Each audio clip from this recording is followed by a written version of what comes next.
Hey guys, Dwayne here, and I wanted to do a video to answer a couple of threads, so I'm going to do a two for one. I'm going to be responding to Blake's book thread as well as Pudsi's 200 subscriber contest. So, first off, just some quick news. I won't be posting anything for probably about a week after this one, and I probably won't be able to watch any videos and comment and answer comments and things like that. Just on a personal note, I've spent all last week pretty much going back and forth to San Francisco with my wife, gearing up for a surgery that she's going to have. And so I'm going to be going to San Francisco again tomorrow night, and I'll be there for about 3 days while she has a surgery. It's nothing major. It's more of like a preventative surgery, but it's still surgery. So the funny thing is I think I'm more nervous about it than she is. So anyway, that's going to hold me up from the VC for about a week. So just want to let you guys know that. So okay, and then some other news is I had mentioned I was kind of rearranging my music room and stuff, reorganizing and stuff. One thing that I did was I completely swapped my systems because I have my other room upstairs, and so what I did was I took all my Pioneer equipment, my Technics turntable that I had down here, and swapped it all with my components that I had upstairs. Because I had a couple of pieces up there that I wanted down here, so I thought, oh, what the hell, I'm just going to redo the whole thing, and changed out my component cabinet and whatnot. So I'll show you that, guys, here in just a minute. But okay, so anyway, let me answer these threads. The first one for Blake and the book thread thing. I don't know if this is still in print, but this is a book that I would definitely recommend if you like reggae. Okay, and this is it's a large hardcover. The author is Chris Salewicz and Adrian Boot, with an introduction by Chris Blackwell. And this is Reggae Explosion, the story of Jamaican music.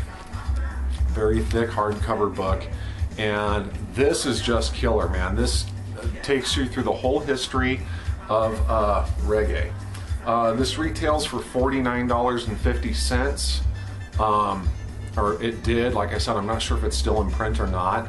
I know you can still find it, but this thing is just chock full of history of reggae, record labels, you name it, it's all in here. Of course, you know, Bob Marley and his story, ska, dub, dance hall, everything is in here. So I would definitely recommend this if you're interested in reggae and its history. So great book.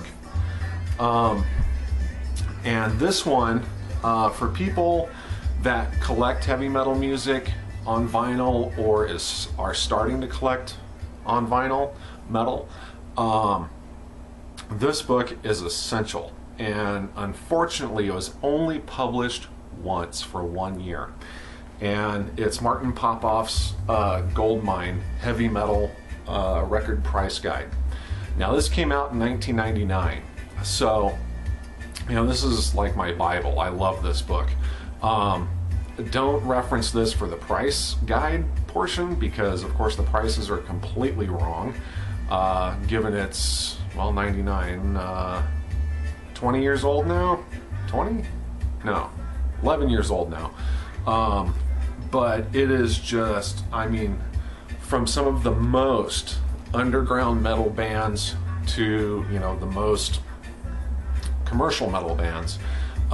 This is great for discographies, label variations, you name it, it's in here. And it also comes with a CD in the back here with a nice mix of various metal bands. But I've seen this go on eBay anywhere from $10 to $50.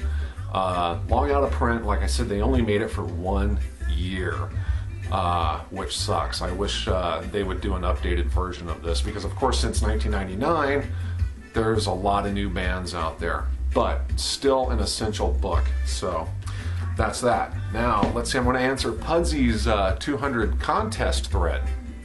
So first off, Pudsi, my brother, man, you know, congratulations, bro. You know, I'm proud to be one of those 200. I absolutely love your channel, man. We share a lot, as you know, in musical taste and in our collections too. So definitely well deserved, and I'm sure you're going to get a lot more, and I'm glad to see you're back posting. Okay, so the first question was, what album would you like in your collection but would not buy based on principle? Well, this was a tough one, and then it's not a tough one.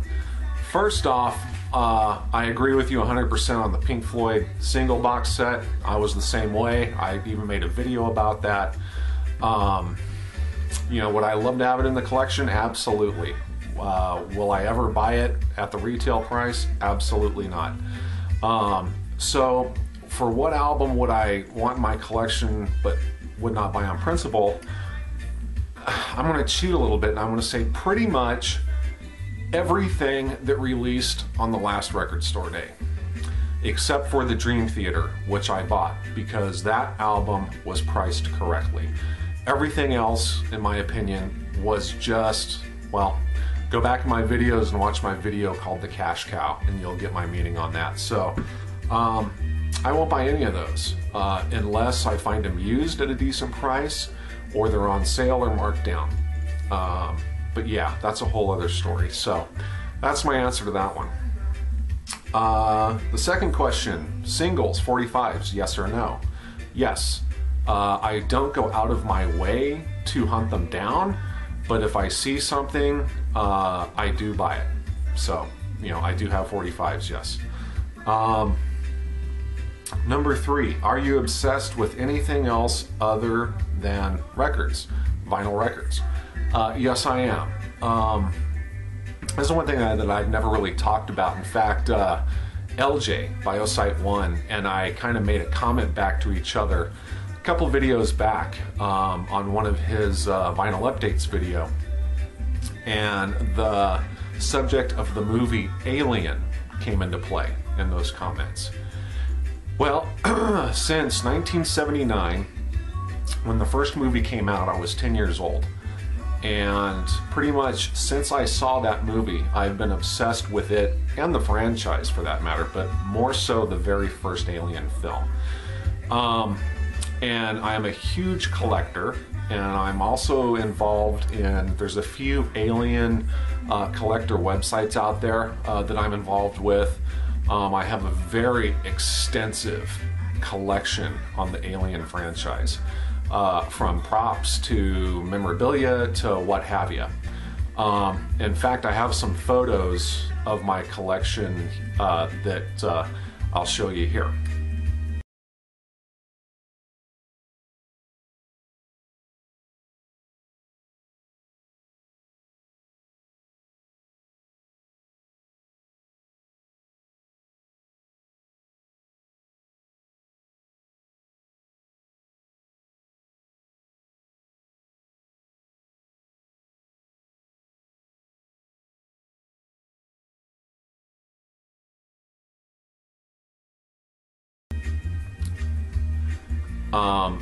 And then also, you know, one of my other obsessions, which ties into the Alien obsession, is, you know, obviously it shows, you know, that I like tattoos, and I'm a tattoo guy.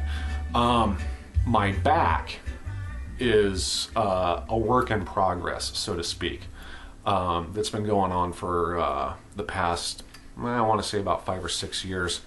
Every couple of years I do another piece to it, but anyway, my back is going to be, when it's all done, a complete montage dedicated to the first film, and I'll put up a picture of that as well. But the reason behind this is the movie, when it came out, I was 10 years old, and I saw it by myself. And basically, this movie tormented me, scared the living hell out of me. Pretty much the only thing in my life that has ever scared me like that. And just haunted my nightmares for years. And I ended up becoming really obsessed with it. But so anyway, here's a picture, you know, of the tattoo work on my back, which normally I would never post something like this. It's a very personal thing, but you know, since you asked the question, I got to be honest and you know, wear my heart on my sleeve and share this with you guys. So here's what has been done so far.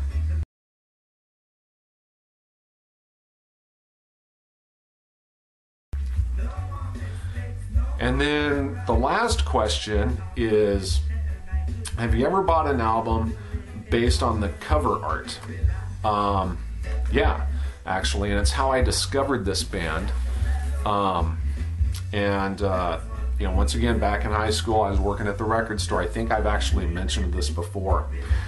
This was the album that I was introduced to this band with, and it was because of this album cover. When I saw this album cover, I just said, holy shit, man, that has got to be good. That has got to be one of the coolest album covers I've ever seen.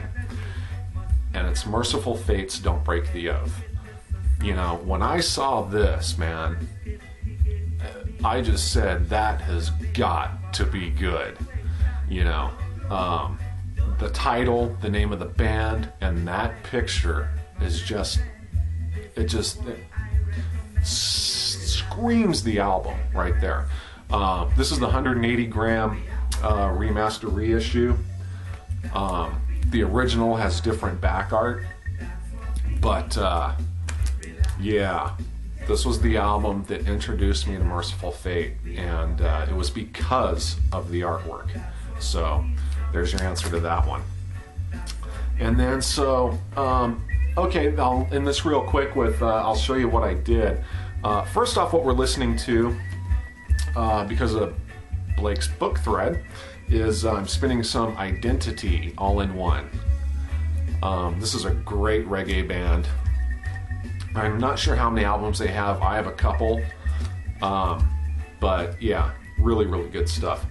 So what I did here, I'll see if I can, let me stand up.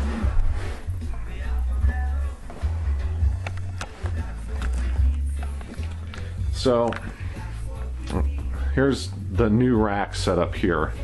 So what I did was I brought down, this is one of my other turntables. This is a Gemini XL500.